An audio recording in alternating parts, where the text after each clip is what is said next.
Sur Internet, vous pouvez avoir un site qui a tous les aspects d'un site sérieux, mais qui ne l'est pas. On trouve littéralement tout ce qu'on veut, c'est-à-dire que si je veux croire quelque chose, je trouverai quelque chose sur Internet qui correspondra à ma croyance.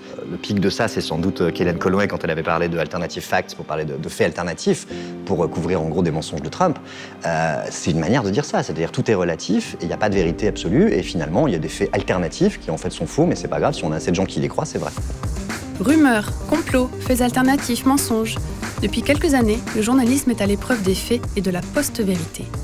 Du Brexit à l'élection de Trump ou Bolsonaro, il doit améliorer ses pratiques pour retrouver le réel.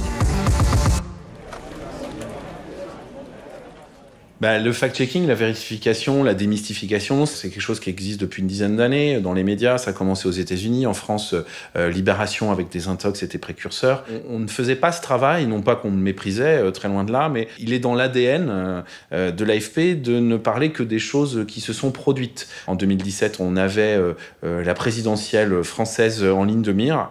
Et finalement, on s'est dit, bon, là, on ne peut plus rester en dehors de ce champ-là. Déjà, je pense que c'est une grosse erreur d'utiliser ce terme de fake news. C'est une erreur parce que c'est un terme qui est extrêmement polysémique et qui ne tient absolument pas compte de l'attention de son auteur. Du coup, tout est fake news. C'est-à-dire qu'un journal qui fait une erreur de bonne foi, qui écrit un truc faux, c'est une fake news au même titre que quelqu'un qui délibérément cherche à répandre une information fausse. Comment débusquer le vrai du faux ? Alors que nous souffrons d'une perte de repères, d'informations fausses et toxiques, le journalisme s'est adapté en développant une nouvelle discipline, la vérification des faits. Décodeur, c'est né en 2009. C'était un blog au départ, qui était un blog de ce qu'on appelle du fact-checking, de la vérification de ce que disent les politiques. On s'est mis à faire non seulement de la vérification de paroles politiques, mais également de la vérification de rumeurs, avec l'idée de proposer ça, notamment pour aller chercher une audience un peu différente de celle du Monde.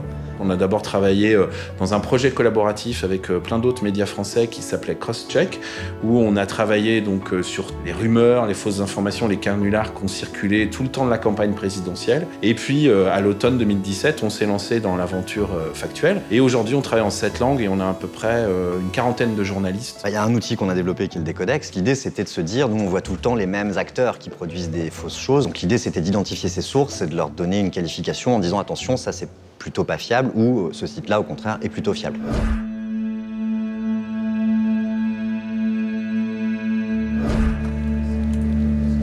On voit certains thèmes et un thème en particulier qui revient. C'est le rejet de l'autre finalement, de l'autre, de l'altérité, de quelqu'un qui est différent. Par exemple, les migrants, ça va être une minorité religieuse, chrétienne, musulmane. La peur et le rejet de l'autre, c'est vraiment le moteur de la désinformation. Il y a également aussi un autre thème très important, c'est la santé, avec beaucoup de choses fausses qui circulent, des remèdes miracles contre le cancer complètement fantaisistes, ou tout le discours aussi des anti-vaccins qui est très fort sur les réseaux sociaux. Ça a toujours existé sur Internet, sauf que c'était dans des univers qui étaient très circonscrits, c'est-à-dire qu'il y avait des sphères conspirationnistes, des sphères d'extrême droite, des sphères d'extrême gauche. Je pense que là-dessus, c'est le rôle majeur qu'ont joué les réseaux sociaux, c'est ça, c'est de permettre à des communautés qui auparavant étaient marginalisées de revenir au centre de l'info. Puisque ce qu'on a vu aussi au cours des dernières années, c'est la presse mainstream qui font les passeurs de ce qui peut être sorti dans les sphères d'extrême droite et qui se retrouve mis sur le devant de la scène des médias mainstream, entre guillemets.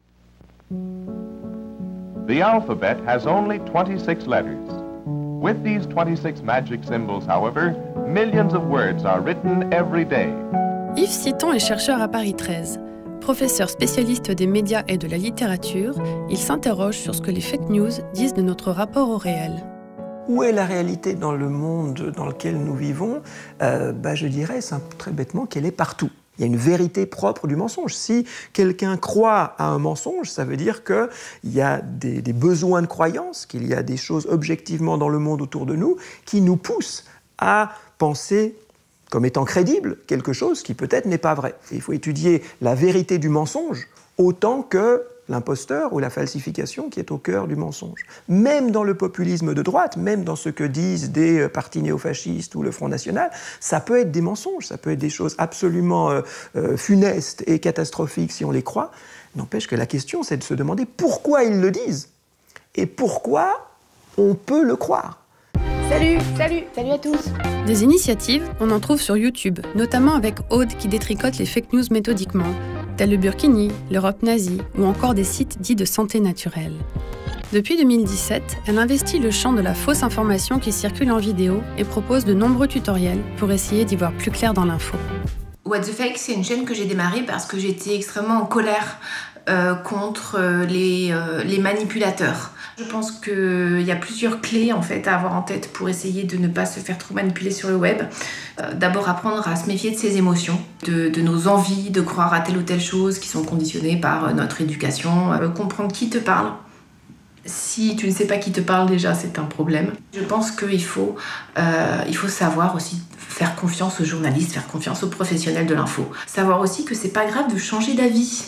Je pense qu'on est dans une société où, on regarde même sur les réseaux sociaux et tout le monde reste sur ses positions, etc. Enfin, je veux dire, c'est intelligent de changer d'avis.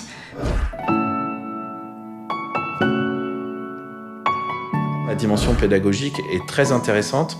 Et par exemple, sur Twitter, nous, on explique beaucoup comment on a procédé, quels outils on a utilisés. L'idée, vraiment, c'est de transmettre à nos lecteurs des clés pour qu'ils puissent comprendre et puis pour qu'ils puissent aussi refaire la même chose que nous s'ils le souhaitent. Les retours des internautes au début ont été extrêmement déconcertants pour moi. Parce que je faisais vraiment la base de mon travail, qui est de passer quelques coups de fil. Et j'ai eu beaucoup de gens qui me disaient « Oh, mais c'est génial! Ah, mais regardez, enfin une journaliste qui fait son boulot! Ah, enfin quelqu'un qui fait ça bien! Ah, mais c'est top !» Et je suis là « Allô, c'est ce qu'on fait tous !» Mais c'est le simple fait que ce soit sur YouTube, le simple fait que le process, entre guillemets, de l'enquête soit montré, ça a changé complètement le regard des gens. Le journaliste, il ne s'adresse qu'à un public. Moi, je fais de la vérification parce que je pense que c'est important de le faire, à la base, par rapport au double langage des politiques et par rapport à la manipulation que pouvait être la com. Aujourd'hui, quand on le fait sur des rumeurs, pour moi, je me dis, ça sert à quelque chose que quelque part sur Internet, si quelqu'un fait la démarche de chercher, il tombera sur mon article. Parce que très souvent, on s'est aperçu, comme personne n'allait sur ces sujets-là, comme personne ne les vérifiait, t'avais que des intox. Quand tu cherchais sur Google, il y avait que des intox. Donc au moins, il y aura quelque part un article du Monde qui dit « Attention, ça c'est faux ». Maintenant, évidemment, moi, je peux pas obliger les gens à me croire. Tout le discours sur les fake news présuppose que l'enjeu des médias, l'enjeu du travail des journalistes, c'est de dire la vérité.